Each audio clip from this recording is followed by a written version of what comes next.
इस बीच उत्तर कोरिया के शासक किम जोंग उन के रूस दौरे के बीच दक्षिण कोरिया ने यूक्रेन के साथ एक अहम समझौता कर लिया, जबकि दूसरी तरफ इन दोनों देशों के दुश्मन यानी किम जोंग उन और पुतिन के बीच पहले ही कई बड़ी डील पर मोहर लग गई।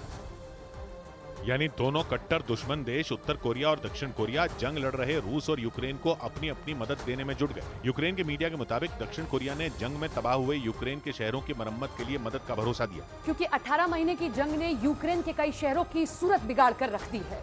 रूस की फौज के हमलों में बड़े पैमाने पर यूक्रेन की सरकारी इमारतों, रेलवे स्टेशनों और बिजली घरों को नुकसान पहुंचाया गया, जिनकी मरम्मत के लिए दक्षिण कोरिया ने यूक्रेन से हाथ मिला लिया। और दोनों देशों के बीच जो समझौता हुआ उसके मुताबिक दक्षिण कोरिया यूक्रेन को सस्ती दर पर आर्थिक सहायता देगा, ताकि यूक्रेन जंग में उजड़े अपने शहरों को दोबारा बसा सके। उधर किम जोंग उन अपने रूस दौरे के चौथे दिन वहां की लड़ाकू विमान बनाने वाली एक फैक्ट्री में पहुंच गए, जिसके बाद रूस और उत्तर कोरिया के बीच हथियारों का समझौता होने की चर्चा तेज हो गई। क्योंकि अपने दल बल के साथ उस फैक्ट्री में पहुंचे किम जोंग उन रूस के सबसे ताकतवर विमानों में एक सुखोई Su-57 को निहारते नजर आए। इतना ही नहीं, वो उस विमान से इतना ज्यादा प्रभावित हुए कि उसके कॉकपिट तक पहुंच गए, जहां रूस के एक पायलट ने उन्हें सुखोई Su-57 के बारे में जानकारियां दी। इसके बाद किम ने आसमान में उड़ान भरते रूस के सुखोई Su-35 विमानों का भी दमखम देखा। पश्चिमी मीडिया के मुताबिक किम जोंग उन रूस के इन शक्तिशाली विमानों के बदले उसे जंग के लिए गोला बारूद देने का समझौता कर सकते हैं। इस बीच पाकिस्तान के अखबार डॉन के मुताबिक पाकिस्तान में तैनात रहे पूर्व अमेरिकी राजदूत के खिलाफ अमेरिका की एक अदालत में सुनवाई शुरू हो गई। उन पर अपने पद के गलत इस्तेमाल का आरोप है। वो 2012 से 2015 तक पाकिस्तान में अमेरिका के राजदूत रहे। लेकिन पाकिस्तान के अखबार डॉन के मुताबिक इस्लामाबाद में तैनाती के दौरान उन्होंने मोना हबीब नाम की पाकिस्तान की पत्रकार को दुबई के एक कारोबारी से लाखों रुपए का हीरों का हार दिलवाया था, जिसकी कीमत $60,000 यानी भारतीय रुपयों में करीब 50 लाख बताई गई।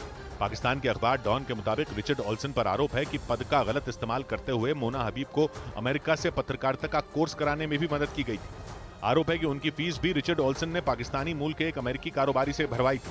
पाकिस्तान की मीडिया के मुताबिक उन्होंने अपनी पत्नी को तलाक देकर मोना हबीब से शादी भी कर ली थी।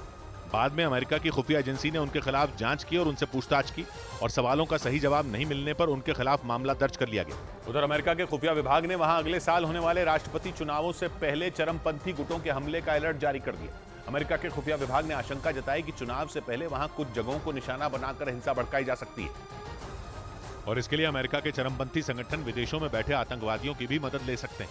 अमेरिका में अगले साल नवंबर में राष्ट्रपति पद के लिए चुनाव होने वाले, वहां चुनाव की सरगर्मी तेज हो चुकी है। लेकिन उससे पहले वहां के खुफिया विभाग की चेतावनी ने टेंशन बढ़ा दी, क्योंकि चेतावनी में इस बात का जिक्र किया गया कि अमेरिका में चुनाव से पहले सरकार विरोधी आंदोलन बढ़ेंगे और उनमें हिंसा भड़काई जा सकती है। इसके साथ ही नस्लीय भेदभाव के आधार पर लोगों के बीच तनाव पैदा किया जा सकता है। इस चेतावनी के बाद अमेरिका में सुरक्षा एजेंसियों को अलर्ट कर दिया गया। सोशल मीडिया से लेकर संदिग्ध लोगों की हर गतिविधि पर नजर रखी जा रही है।